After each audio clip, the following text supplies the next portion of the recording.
Insomniacs Anonymous presents the creepiest true stories from the darkest corners of the web. Listener discretion is advised. The Tsuyama Massacre. The Tsuyama Massacre, also known as the Inokashira Park dismemberment case, was a brutal and shocking crime that occurred in Tokyo, Japan, in 1999. The case involved the dismemberment and murder of 4 victims, and the subsequent discovery of their body parts in Inokashira Park. The perpetrator of the crime was Futoshi Matsunaga, a former nurse who had been fired from his job for embezzlement. Matsunaga had a history of mental illness and had been hospitalized for schizophrenia in the past. He was known for his bizarre behavior and had a fascination with human anatomy. In March 1999, Matsunaga lured a 31-year-old woman named Marikono to his apartment, where he drugged and strangled her. He then dismembered her body and stored the parts in his apartment. Over the next several months, he continued to lure his victims to his apartment and kill them in a similar fashion. In September 1999, Matsunaga moved the body parts of his victims to Inokashira Park, where they were discovered by a group of children playing in the area. The discovery shocked and horrified the public, who were not used to such gruesome crimes. The police launched a massive investigation and eventually tracked down Matsunaga, who had been living in a rented apartment under a false name. He was arrested and later confessed to the crimes, claiming that he'd been hearing voices telling him to kill. During his trial, Matsunaga's mental state was closely examined. He was diagnosed with paranoid schizophrenia and found to have been suffering from delusions and hallucinations at the time of the murders. Despite this, he was found guilty of murder and sentenced to death in 2001. The Tsuyama Massacre remains one of the most shocking crimes in Japanese history. The brutal and gruesome nature of the crime, as well as Matsunaga's mental illness, raised important questions about mental health care in Japan.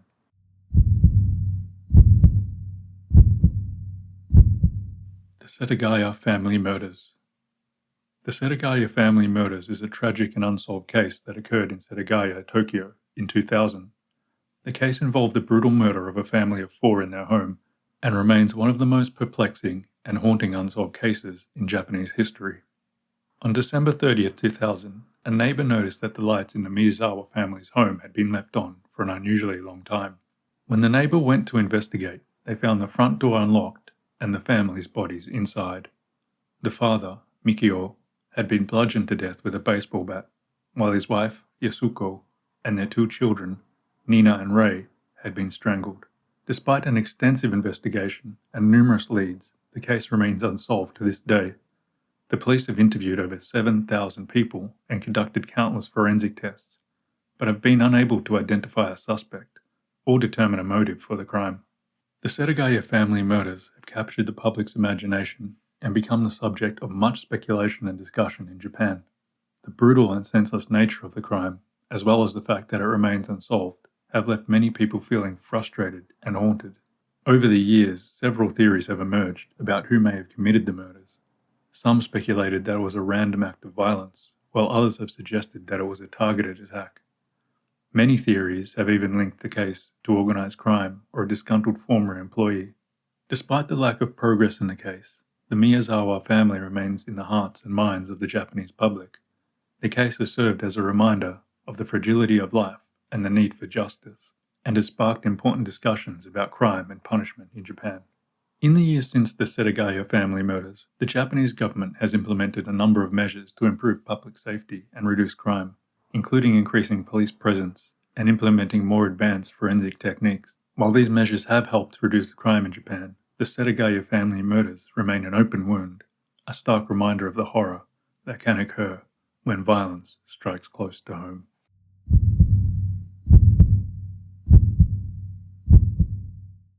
The Kobe child murders. The Kobe child murders were a series of murders that took place in Kobe, Japan in 1997. The murders involved the kidnapping, abuse, and murder of 2 young girls, Ayaka Yamashita and Jun Has, who were both 4 years old. On March 16, 1997, Ayaka Yamashita went missing while on her way home from kindergarten. A massive search effort was launched, but her body was found 3 days later in a public restroom in a nearby park. She had been assaulted and strangled to death. Just over 2 months later, on May 27th, Jun Has was abducted from a parking lot near her home. Her body was found the following day in a large cooler in a park, also showing signs of assault and strangulation. The murders sent shockwaves through Japan and sparked a massive manhunt for the perpetrator. The police eventually arrested a man named Sakibara Saito who had a history of violence and disturbing behavior, including animal abuse and a fascination with decapitation. Sakibara initially confessed to the murders, but later recanted his confession and claimed that he'd been coerced into confessing by the police. Despite the evidence against Sakibara, including DNA and a pair of shoes that matched a shoe print found near the scene of one of the murders, he was ultimately acquitted of the murders in a highly controversial decision by the Kobe District Court. The decision sparked outrage amongst the Japanese public, who felt that justice had not been served. The Kobe child murders remain one of the most shocking and disturbing crimes in Japanese history. The senseless and brutal murders of two young girls, as well as the controversy surrounding the trial of the suspected killer, have left a lasting impact on Japanese society. In the aftermath of the Kobe child murders, Japan implemented a number of measures to improve child safety to prevent similar crimes from occurring in the future. These measures include increased police presence in public areas, stricter regulations on offenders, and improved education and awareness in programs for parents and children. The Kobe child murders continue to haunt Japan and serve as a reminder of the dangers that exist in society and the need for continued vigilance and action to protect the most vulnerable among us.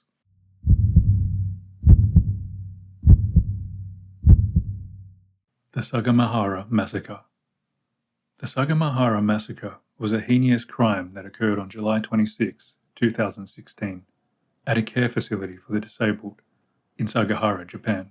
The perpetrator, Satoshi Uematsu, was a former employee of the facility and had a history of mental illness and violent behavior. On the night of the massacre, Uematsu broke into the care facility by smashing a window and proceeding to tie up staff members who were on duty. He then went on a killing spree, attacking and murdering 19 disabled residents and injuring 26 others with a knife. The attack lasted for several hours before Uematsu turned himself in to the police, who were waiting outside the facility. In his confession, Uematsu claimed that he carried out the attack because he believed that the people with disabilities were a burden on society and that they should be euthanized. The Sagamihara Massacre was one of the deadliest mass killings in modern Japanese history. The victims ranged in age from 19 to 70 years old, and many of them were unable to defend themselves due to their disabilities. The attack was a senseless and brutal act of violence that left a deep scar on the community and the nation as a whole. In the aftermath of the Sagamihara Massacre, there was a renewed focus on the treatment of people with mental health illness in Japan. Uematsu had been hospitalized for several months prior to the attack, and there were concerns that his release had been premature. There are also questions raised about the accessibility of mental health care and stigmatization of mental illness in Japan. The Sagamihara Massacre was a tragic reminder of the vulnerability of people with disabilities and the need for greater awareness and support for this marginalized group. While Uematsu was eventually found guilty of the massacre and sentenced to death, the impact of his heinous crime will be felt for years to come. The memory of the innocent victims who lost their lives in this senseless act of violence will forever be etched in the minds of the Japanese people and will serve as a call to action to work towards a more inclusive and compassionate society.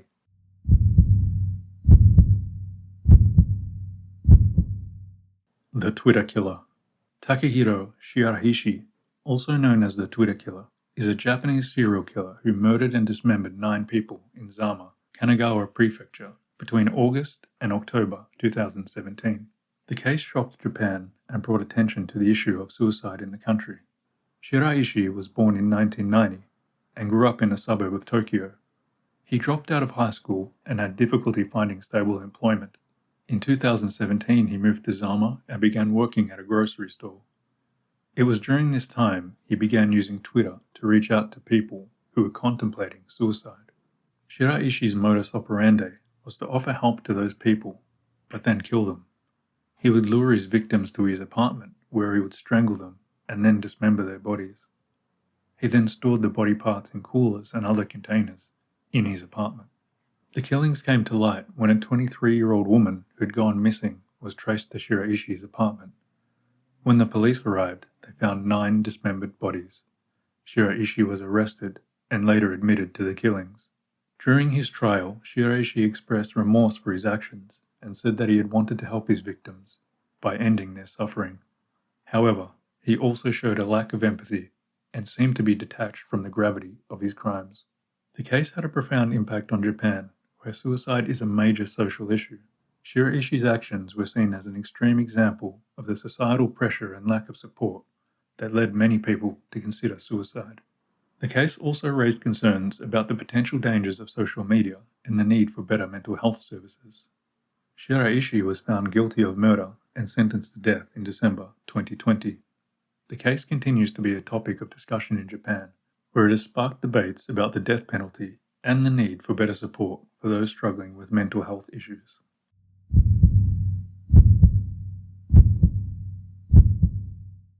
The Kobe Cannibal. Issei Sagawa is a Japanese man who is known for committing a heinous act of cannibalism in Paris, France in 1981. He was born on April 26, 1949 in Kobe, Japan.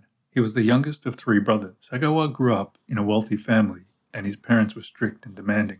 From an early age, Sagawa developed a fascination with Western culture, especially with American movies and television shows. He also became obsessed with the idea of becoming a famous writer, which led him to study English literature at Waco University in Tokyo. Later, he moved to France to pursue his studies in literature. While in France, Sagawa developed an unhealthy obsession with a fellow student named Renée Hartevelt. On June 11, 1981, Sagawa invited Hartevelt to his apartment, where he shot her in the back of the neck with a rifle. He then proceeded to mutilate her body, cannibalize her flesh, and abuse her corpse. Sagawa was arrested by French authorities, and he confessed to the murder and cannibalism. He was charged with murder, but due to a legal loophole, he was declared legally insane and unfit to stand trial. He was then sent to a mental institution where he underwent treatment for several years. But in 1986, he was released from the institution and deported to Japan, where he was supposed to be institutionalized for the rest of his life. However, due to a technicality in Japanese law, Sagawa was released from custody and allowed to live freely in Japan. Since his release, Sagawa has made a career out of his notoriety. He's written several books about his crime and has appeared in numerous television interviews and documentaries. He's also made a living by selling his paintings and drawings, which often depict violent and explicit images. Sagawa's case sparked widespread outrage and controversy, both in Japan and internationally. Many people have criticized the Japanese legal system for its handling of Sagawa's case and have called for stricter laws on crime and punishment. Some experts believe that Sagawa's behavior can be attributed to a combination of mental illness and sexual deviance and a lack of moral values. Others argue that he is simply a byproduct of society that values fame and celebrity status above all else. Despite the public outcry against Sagawa, he remains a free man in Japan, living off the notoriety that his crime has brought him.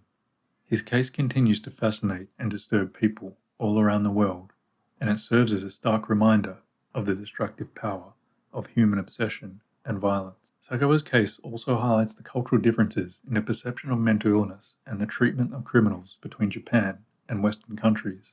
In Japan, mental illness is often seen as a source of shame, and there is a strong emphasis on social conformity and preserving the harmony of society. This has led to a more lenient approach to criminal justice and a greater focus on rehabilitation and reintegration into society. However, this approach has been criticized for being too lenient on criminals and for not doing enough to protect victims and their families. In contrast, Western countries tend to have a more punitive approach to criminal justice, with a focus on deterrence and punishment. Sagawa's case also sparked debates about the ethics of making profit from criminal notoriety. While Sagawa has capitalized on his infamy, some argue that this is immoral and that criminals should not be able to profit from their crimes.